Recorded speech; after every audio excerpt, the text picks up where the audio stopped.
I'm just clicking buttons. That's all I do. I'm professional. Professional button clicker. As soon as it does the thing. There we go. All right, going live. Going live. Got that. And I'm just gonna type in the comments right here.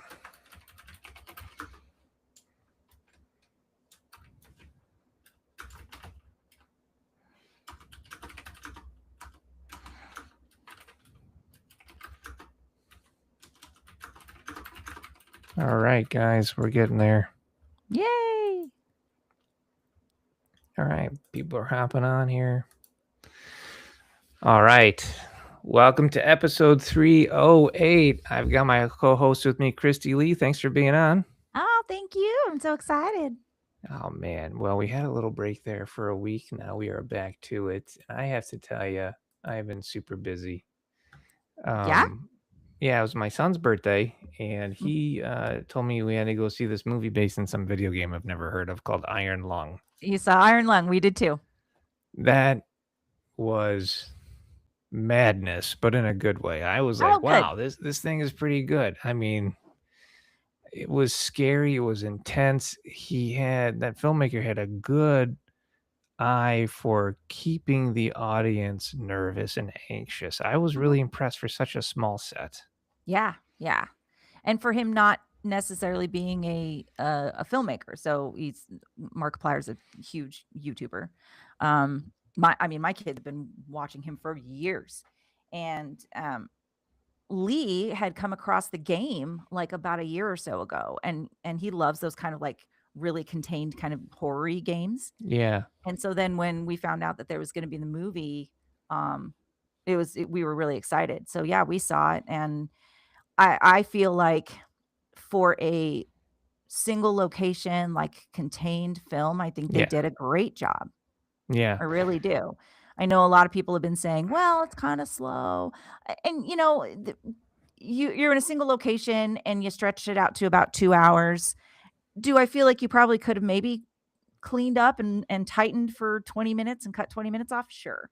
But at the end of the day, it's really hard to keep people's attention through a whole, like, single location, and I think they did a great job. He utilized a lot of great sound with it. Mhm. He was using a lot of heartbeat like sounds, which goes with the fact that they're in this Yeah. underwater ocean of blood, which is just weird.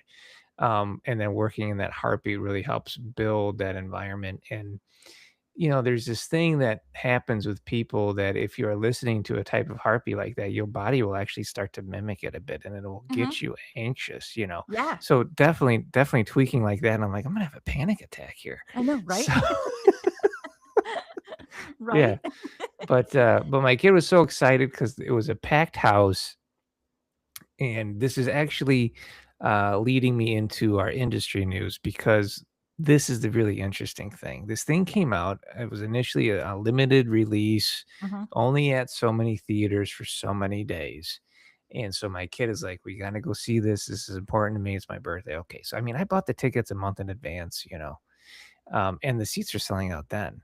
So this thing was packed and it made a ton of money I off of know. this guy, Yep. and they would not release the numbers publicly on the charts because it Yeah. was making everything else look bad since this Yep. was an indie self-funded movie. That Mhm. is absolutely ridiculous. Tells you everything that's wrong with the industry. Yep. Yeah. And when we walked out of the theater, so we saw it Thursday night, the first kind of like pre-night that it was screening. I'm like, okay, what was the budget on this? Because I really wanted to look up the Yeah. budget. And they hadn't posted the budget numbers yet, but I took a guess and I was pretty close. And I think that that was also the fear. The fear was, we don't want to release these numbers and this data because we don't want them to think that it can be done that way, but it can. And yeah, the fact that they're like, "Oh, it just did so much better than all these other studio films that were Yeah. released." Well, Destroyed them.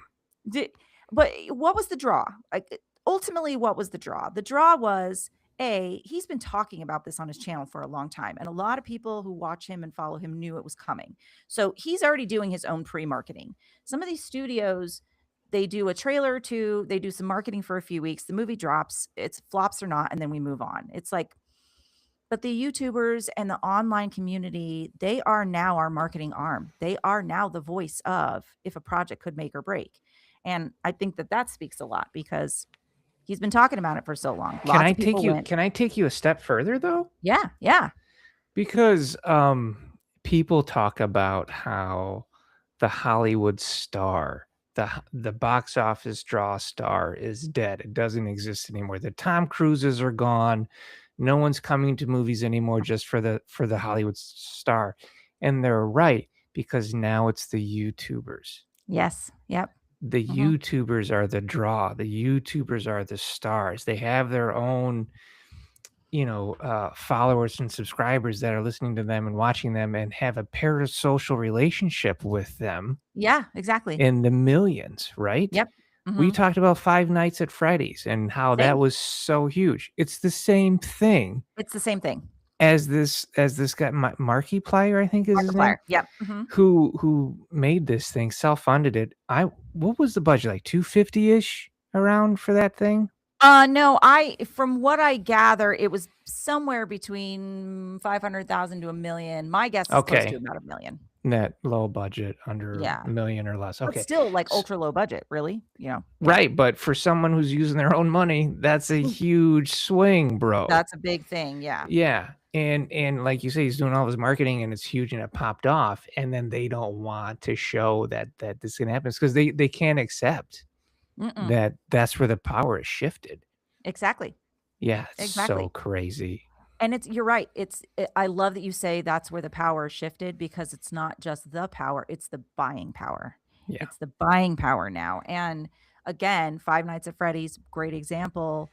Some of my friends were complaining, but I'm like, "But now these kids, like, they yeah, they have the buying power now." 5 years yeah, ago, maybe not, but they do now. They're online buying stuff, so now they have the yep, ability to spend whatever own money that they're making.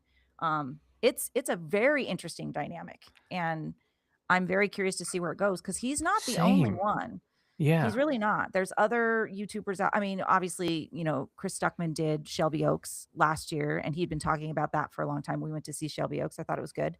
yeah, Um, and I know that there are some other YouTubers out there that are diving in and they're doing their own content in terms of films. Like, they're making yeah. films. They did fundraisers, they're making films. Well, get ready because it's gonna be the same thing.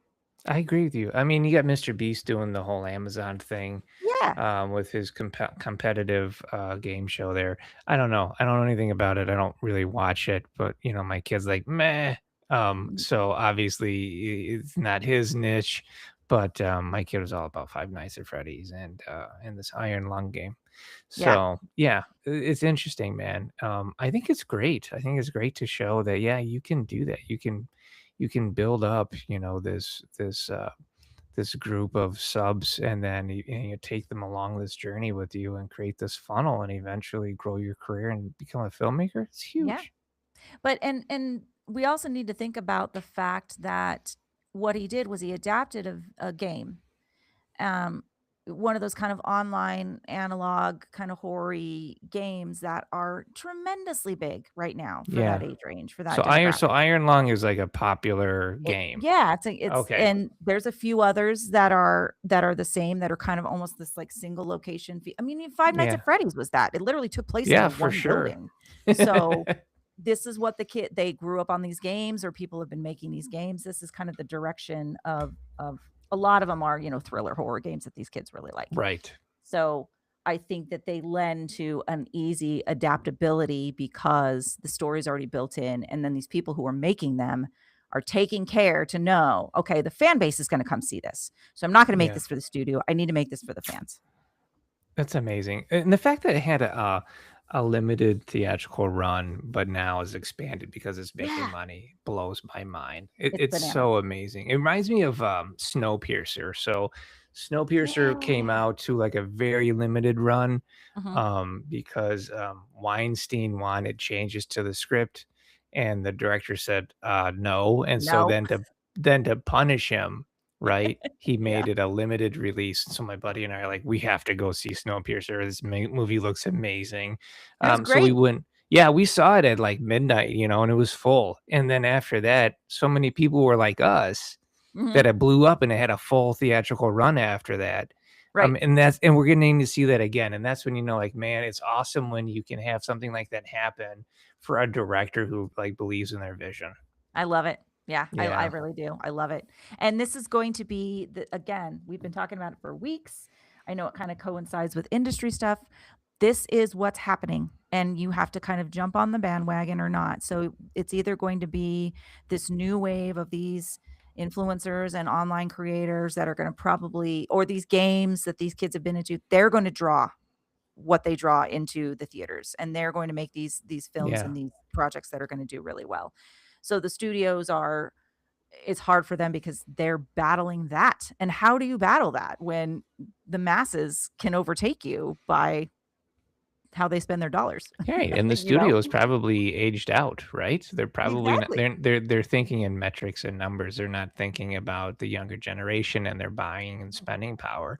They're Right. thinking, "Well, you know, let's do another Avengers movie," right? Yeah. So, No one cares anymore. No one yeah, cares. it's No one crazy. cares. Yeah, they're not catching up to the new times, it's No. wild. Yeah. Have you run into any bad screenwriting advice for me? So we had a some friends and I had a conversation because we were we happened to be, it kind of sprung from this Iron Lung thing because a Oh, lot of us went to okay. go see it. And so it came down to this discussion about um when you should hit beats and like things matter because your page number matters. And so I just stood there and let some people have a conversation. I was like, okay, I'm going to listen to what they say and how they have this conversation about the page number matters. I And love how I you're a thought to myself, ninja. yeah, like I thought to myself, where are we going with this? Because they're like, well, I mean, you really have to think like your script should only be like this certain amount of pages because you have to hit these beats on these specific pages. And I said, well, yes and no. You there's kind of a structure and like a narrative format that a story normally and naturally follows, but you're not going to be in trouble if you don't hit a certain beat point by physically page 10. Like it has If you to don't be hit on that that page inciting number. incident at 10, it's over, you're It's trash. over. And I think that's what they were trying to say. They were like, "No, I mean, that's why they say, like, readers only read 10 pages, and if you don't get them by page 10, you," and I'm like, "Okay, whatever." So anyway, the conversation was, does page number necessarily matter? Because lots of scripts people see, they're like, "Well, the Avengers script was like 140 pages." And I'm like, "That was probably the shooting script, and it got Yeah, longer after that." Like, that more than wasn't. likely. Yeah, so page number does and does not matter in a sense that when you're doing like a spec script or an initial script, your initial drafts and things, like, yeah, you should keep in mind that, you want a general, 85 to 100-minute film. So probably stay in that page range. But if you go over or under, or if you don't hit your beat on page 25, it's not the end of the world. Like, you don't have to follow that kind of specific stringent format. From somebody who's written a book on screenwriting, um, who literally gives page numbers for everybody to hit, I state that it is suggestive.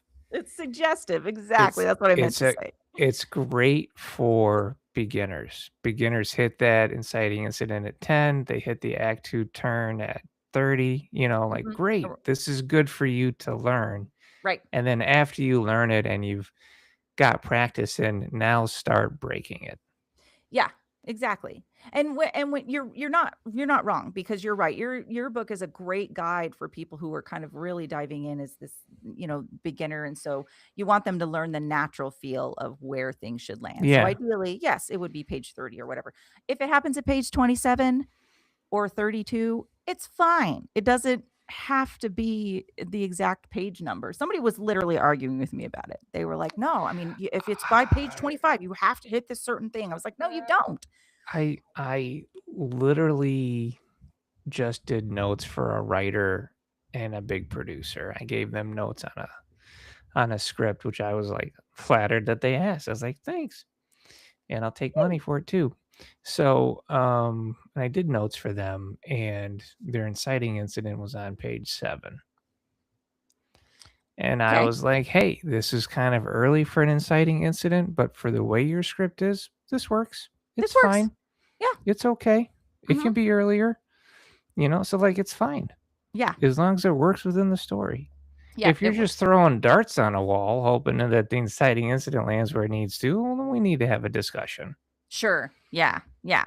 But there are some films that you're right, they don't necessarily follow that tried and true kind of format. I mean, Die Hard 3 is one of them that I can think of, where the inciting incident literally happens 1 minute into the film.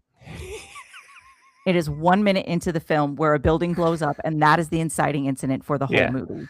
But that Let's works for go. that movie. That's how it works. You know what else So, has that is, Underwater. yeah. Underwater's great. I mean, it blows up the entire, like, structure and where beats should fall because they hit you so fast with that The first inciting incident. You're like, "Well, okay, Okay, here we we're go. not going to the bathroom anytime soon." Like, I love "Sit that. down, people, get comfortable. We're in it Strap now." in. Yeah. We're in it now. So, no, I mean, I totally get it, and that's fine. Alright, let's see if we have any questions here. I don't see any. I don't see any questions. Somebody asked about a movie that we were discussing. We were discussing Iron Lung. Okay. Well, Do I you have am industry news? I wanna know if you have any industry news. like for me, Yeah, or, like, how you feel about how things are going with the, Netflix, Warner Brothers so situation. they put what is his name? Sarandos? Is that his name? In front of Yeah, Theranos or is whatever that his his name name? is, yeah. So he was in front of Congress I know. answering questions. Yeah. Yeah, and they were trying to it's so ridiculous when you watch these politicians just trying to get TikTok and Instagram content. It's Right? like, why are you in office? Yeah, Like, they're what slamming him over being woke and all of this stuff, and I'm like, "No, it's just content." I it's mean, just got yeah. they're the largest, streamer on the planet for a reason. I don't think anybody else are making these complaints like you guys are. And then the guy would just sit there very coolly and just say, "Our users don't believe that we are political in our content. We No. we offer content to a wide variety of people," which they do. Yeah. So Which it's just which they like do. Right. I was embarrassed for Congress at that point because they're Oh, trying to get the guy all pissed off, and he's just sitting there like, "No."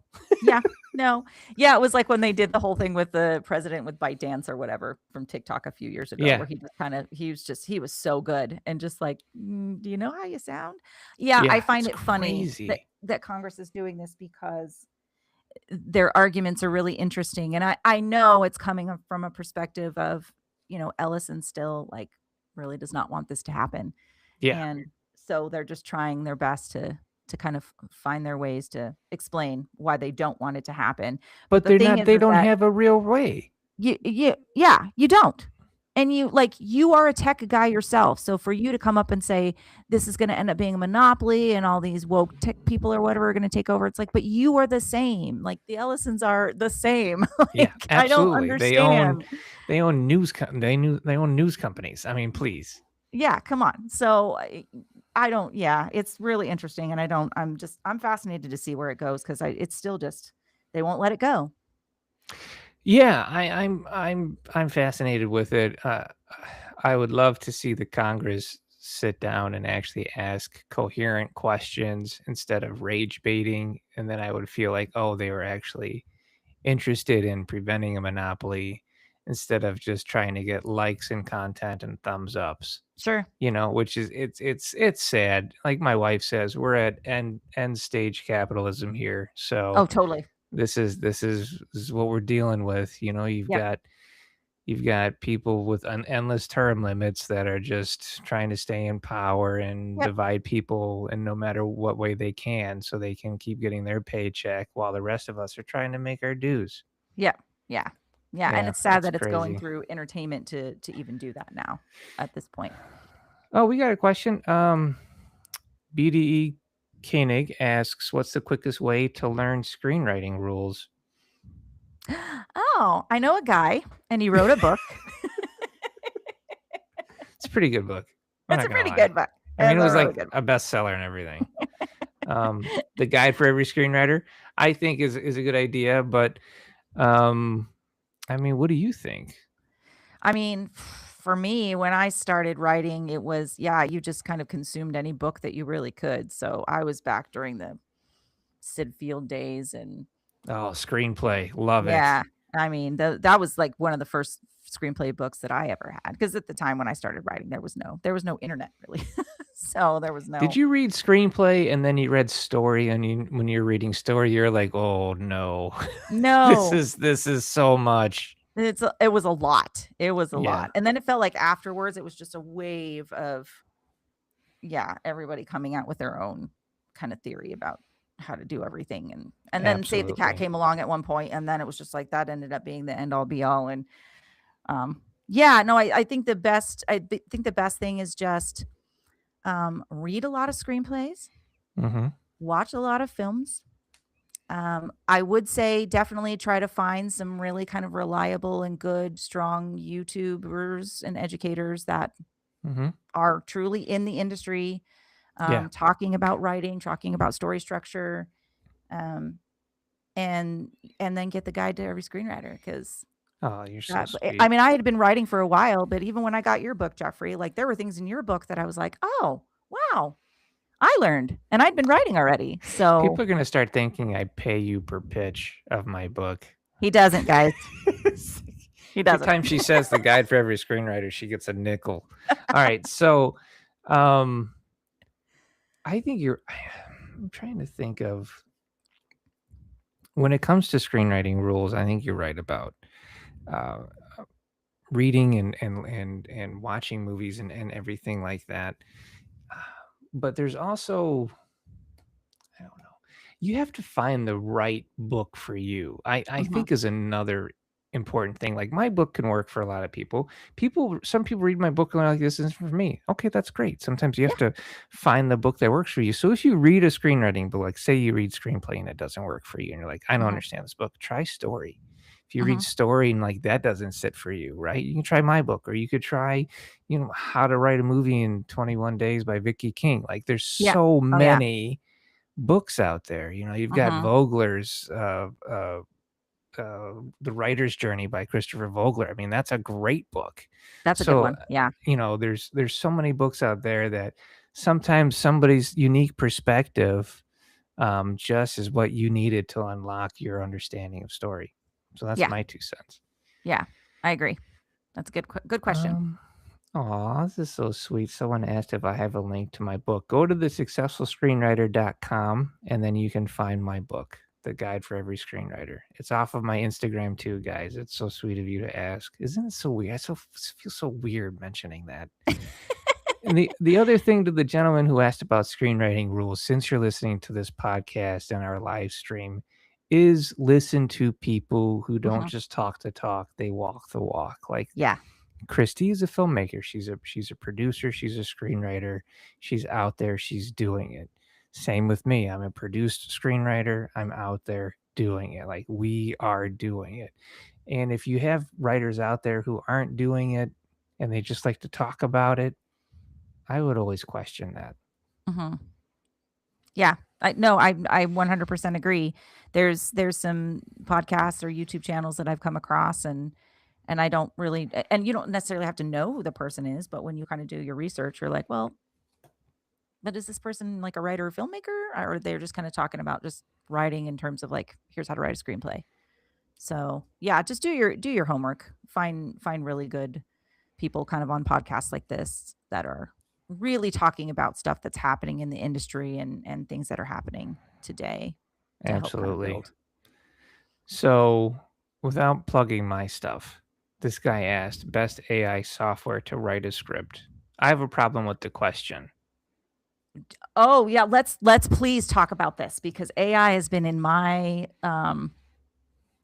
vernacular for the last number Yeah, of months, and and so it's I gonna would be love in to for have this. years. Um, Alright, my question would be, why are you looking to utilize an AI software? What's the purpose?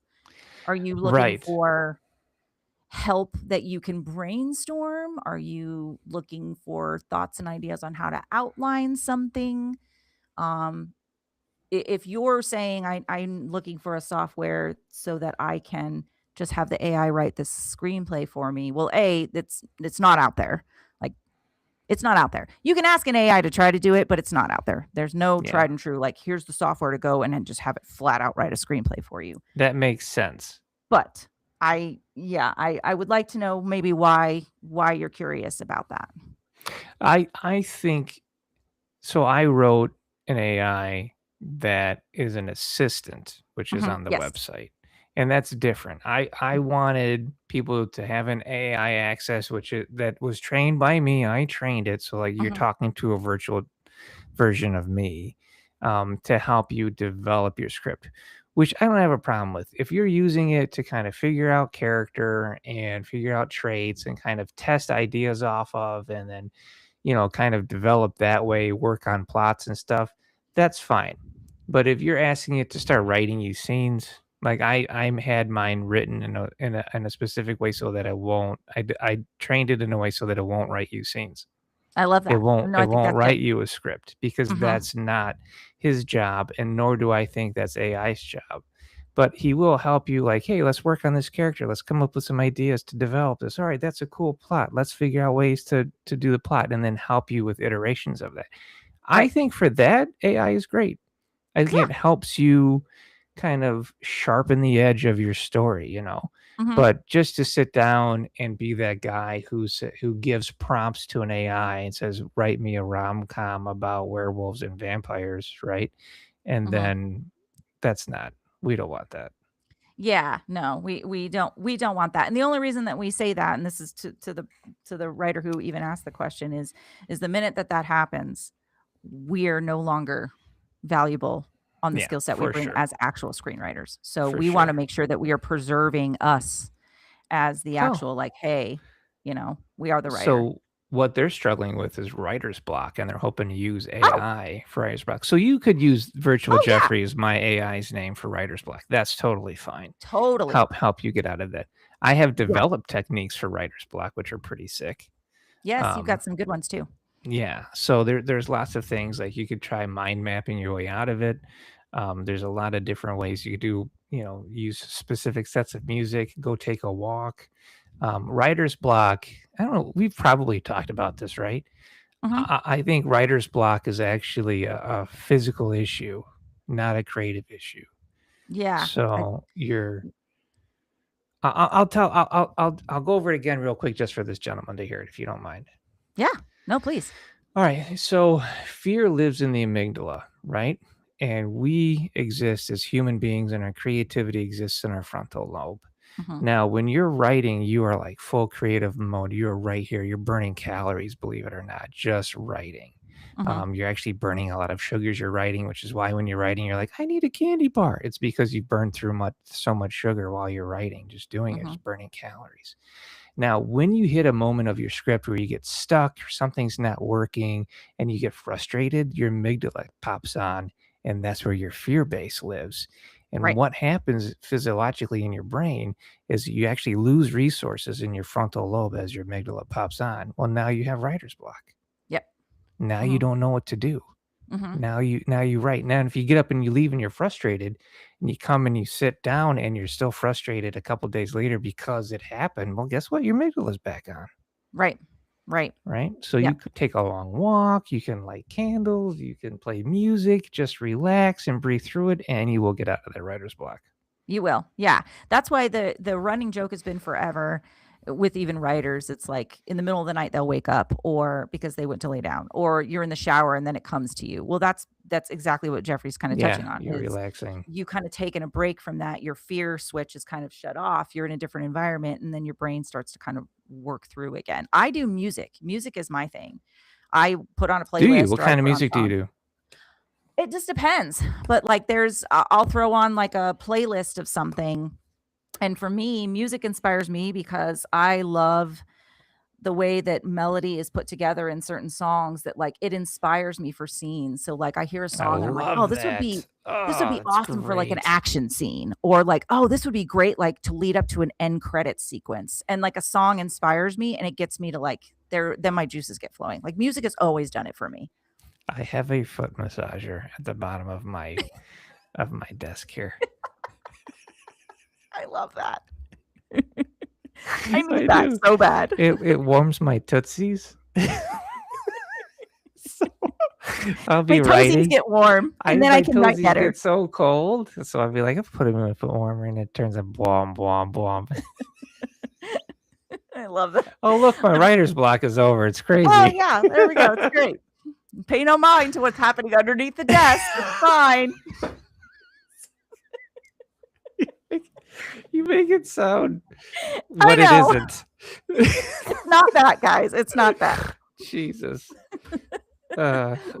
Hopefully, maybe we answered your question, but yes, the AI can definitely help you kind of overwork, like rework through writer's block, for Yeah, sure. I it mean, can give you yeah, alternatives and yeah, absolutely. Be like, "Hey, this is my idea," and then you can just sit there and spitball with an AI until you kinda work your way out of it. Absolutely, yeah, and I don't think there's a problem with that. All right, hey, I think there's a ton of questions. I'm pretty good. yeah. Do you wanna do this again next week? Let's do it. We'll come back next week, bring more questions. All right, thanks everybody.